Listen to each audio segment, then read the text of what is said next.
Hello student, our today's topic is motion on a straight line। तो किसी भी पिंड की एक सरल रेखा में गति होती है। सरल रेखा मतलब एक स्ट्रेट लाइन, ठीक है। सरल रेखा या स्ट्रेट लाइन एक ही बात है, ठीक है। तो अपन बात करते हैं आज कि चैप्टर 3 क्लास 11th, ठीक है। और क्या नाम है चैप्टर का? Motion in a straight line. Motion in a straight line. Hindi में बोले तो सरल रेखा में गति। सरल रेखा में गति।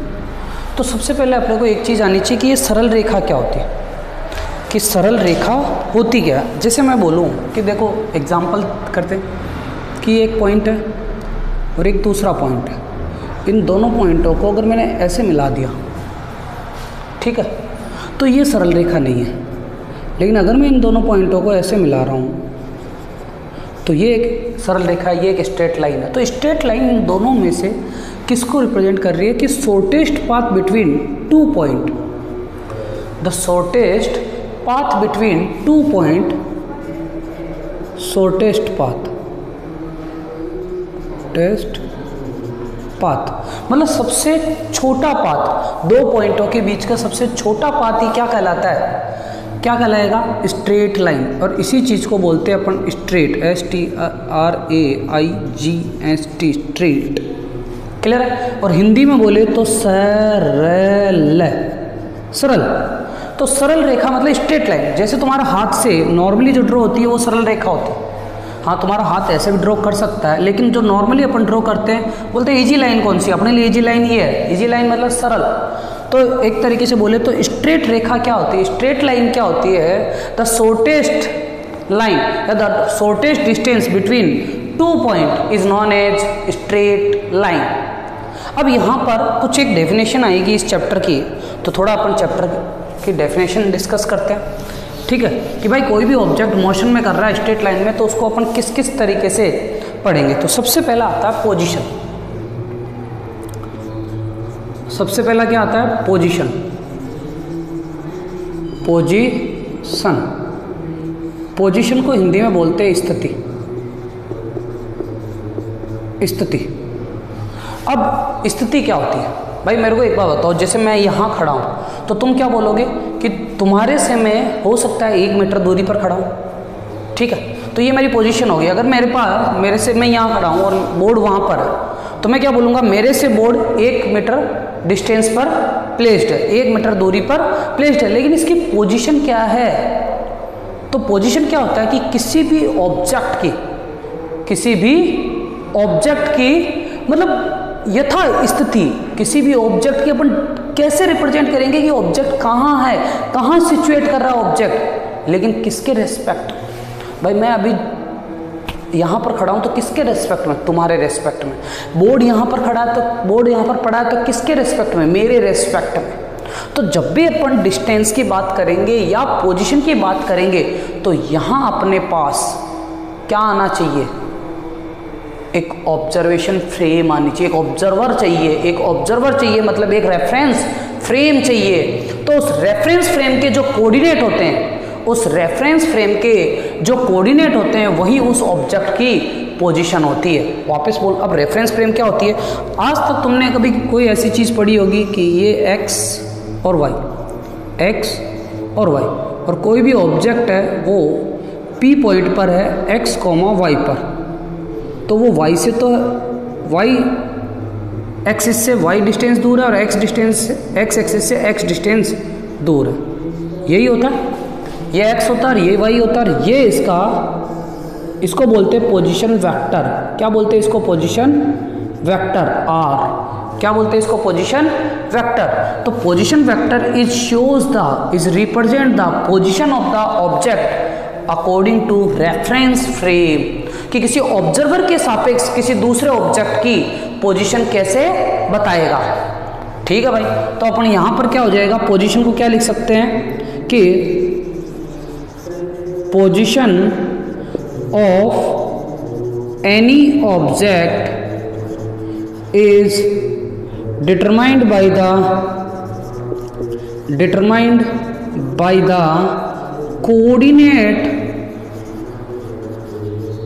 coordinate of reference frame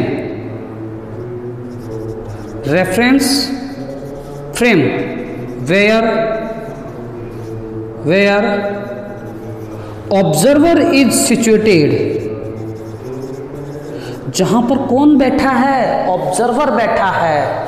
भाई बिना ऑब्जर्वर से तुम कोई भी चीज नहीं निकाल सकते। ऑब्जर्वर मतलब जैसे मैंने बोला कि तुम्हारे से बोर्ड कितना है, तो तुम अप्रोक्सीमेट बोलोगे सर 1 मीटर के डिस्टेंस पर होगा। मैं बोल दूं कि मेरे से ये मार्कर कितना है, मेरे से ये मार्कर कितना, तो मैं बोलूंगा आधे मीटर की डिस्टेंस पर होगा। तो मैं कौन हूं, मैं यहां पर ऑब्जर्वर हूं। तो अगर मैं बोलूँ तुम्हारे से ये मार्कर कितना, तो इसकी डिस्टेंस अलग होगी। तो यहां पर जब भी डिस्टेंस का मेजरमेंट करना हो, तो यहां पर मेन चीज कौन है, यहां पर मेन चीज आती है ऑब्जर्वर। और ध्यान रखना, अगर तुम ऑब्जर्वर को आइडेंटिफाई नहीं कर सकते, ऑब्जर्वर के अकॉर्डिंग अगर नहीं चल सकते, तो फिजिक्स में पोजीशन, ये जो काइनेमेटिक्स है ये अधूरी है। मतलब अगर तुम्हें काइनेमेटिक्स पढ़नी है, डायनेमिक्स पढ़नी है, तो तुम्हें रेफरेंस फ्रेम समझ में आना चाहिए कि आखिर ये जो रेफरेंस फ्रेम है ये क्या होता है। तो रेफरेंस फ्रेम ध्यान रखना किसी भी सिस्टम के कोऑर्डिनेट को रिप्रेजेंट करता है, किसी भी एक सिस्टम को रिप्रेजेंट करता है। और उस सिस्टम पर के ओरिजिन पर कौन बैठा रहता है, ऑब्जर्वर। तो ये बिना ऑब्जर्वर के कोई कहानी बनेगी नहीं, ये मान लेना। अगर फिजिक्स की काइनेमेटिक डायनेमिक पढ़नी है तो बिना ऑब्जर्वर नहीं। ऑब्जर्वर है तो पोजीशन है। अब हर ऑब्जर्वर चेंज कर दो, पोजीशन चेंज हो जाएगी। एक तो मैं यहां हूं, सुनना, मार्कर यहां है और ये मार्कर यहां। एक एक चीज समझना, मेरे से इन मार्कर, दोनों मार्कर की डिस्टेंस आधे मीटर है, लेकिन इस मार्कर से इस मार्कर की डिस्टेंस क्या आधे मीटर है, नहीं है। तो यहां पर जैसे ही ऑब्जर्वर चेंज हुआ वैसे डिस्टेंस चेंज हुई कि नहीं हुई। तो यहां पर ये जो सारी की सारी चीजें हैं ये ऑब्जर्वर पर डिपेंड करती है। ऑब्जर्वर मतलब प्रेक्षण पर डिपेंड करती है कि कौन इनका प्रेक्षण कर रहा है, कौन इनको ऑब्जर्विंग कर रहा है। क्लियर है। तो यहां पर अपन ये बोल दिया, ये चीज होती है पोजीशन। मतलब मैं इसको बोल सकता हूं क्या कि किसी निर्देश तंत्र में निर्देशांकों द्वारा किसी पिंड की स्थिति का निर्धारण किया जाता है। किसी पिंड की स्थिति का निर्धारण किया जाता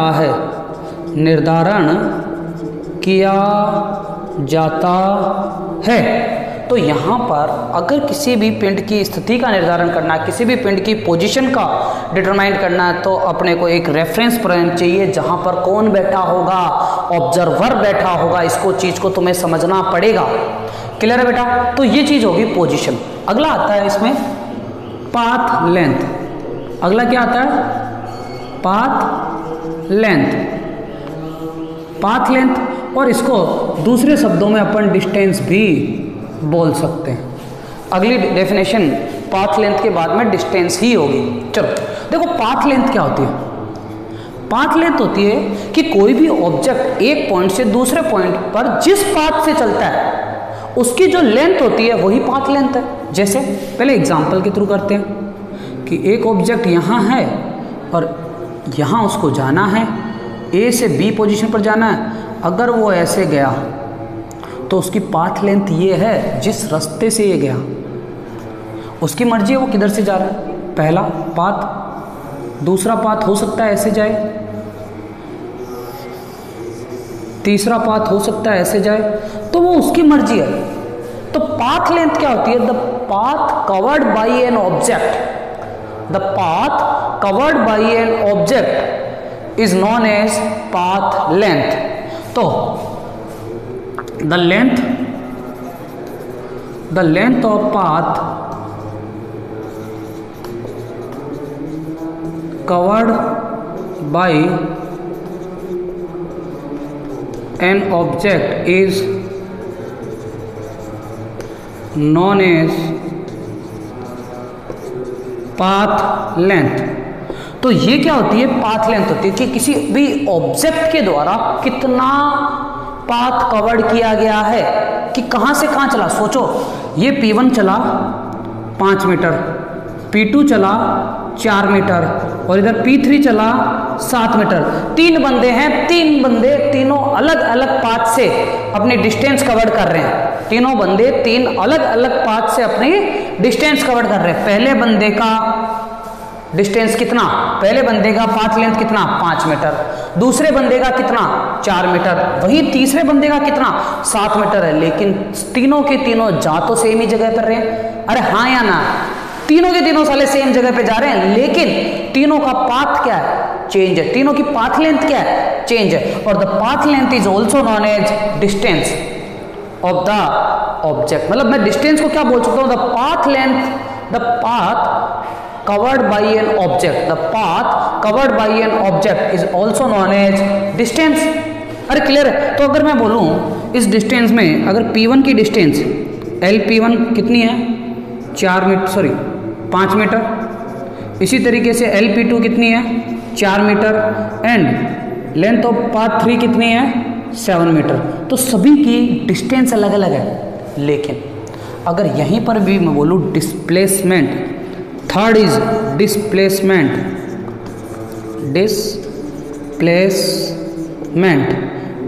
डिस्प्लेसमेंट, ठीक है। और डिस्प्लेसमेंट क्या होता है कि इन दो ऑब्जेक्ट के बीच की जो स्ट्रेट डिस्टेंस है ये, और ये होता है डिस्प्लेसमेंट। एक्स से रिप्रेजेंट कर लो। सोचो कि ये 2 मीटर है, तो इन तीनों का जो डिस्प्लेसमेंट है, इन तीनों ऑब्जेक्ट का डिस्प्लेसमेंट 2 मीटर ही होगा। क्यों? डिस्प्लेसमेंट क्या होता है? The shortest path between 2 point, या the shortest path is covered by an object between 2 point. तो मैं यहां लिख सकता हूं shortest path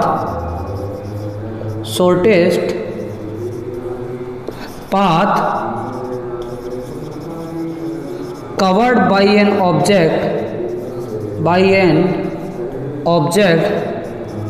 between 2 point is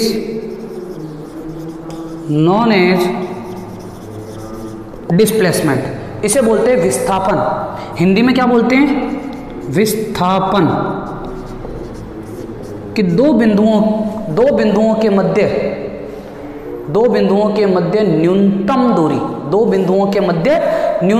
दूरी, उन दोनों बिंदुओं के मध्य का विस्थापन कहलाता है।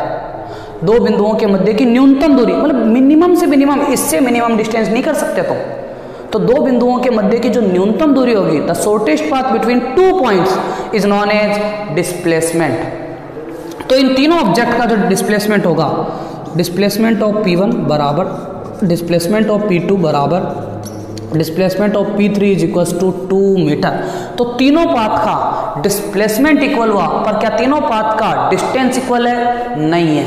तो ध्यान रखना, डिस्टेंस 2 पॉइंट के बीच की अलग अलग हो सकती है, क्योंकि जैसा कोई भी ऑब्जेक्ट जैसा रास्ता लेगा, जैसा पाथ लेगा, उसकी डिस्टेंस अलग अलग होगी। लेकिन अगर बात करी जाए उन 2 पॉइंटों के बीच की मिनिमम डिस्टेंस की, वो सबकी सेम होगी। तो displacement of the path P1, displacement of the path P2 and displacement of the path P3 is equal to each other is 2 metre. बोलो ये चीज समझ में आई नहीं आई? तो आज अपन ने जो पढ़ा है वो पढ़ा है पोजीशन कैसे डिटरमाइन होती है। तो कोई भी ऑब्जर्वर हो, वो जिस रेफरेंस फ्रेम में बैठा है, उस रेफरेंस फ्रेम के जो कोऑर्डिनेट होते हैं उनसे उस ऑब्जेक्ट की पोजीशन को अपन डिटरमाइन करते हैं। पाथ लेंथ क्या होती है कि कोई भी ऑब्जेक्ट जिस पाथ पर चलता है और उस पाथ की जो लेंथ होती है, the length of the path covered by an object is known as path length and is also known as distance. और वैसे ही तीसरा आ जाता है डिस्प्लेसमेंट। डिस्प्लेसमेंट क्या होता है? 2 पॉइंटों के बीच की shortest distance, the shortest distance between 2 point is known as displacement. Clear है बेटा यहां तक? तो ये आज के 3 टॉपिक हुए, बाकी अपन कल चर्चा करते हैं। Okay, thank you.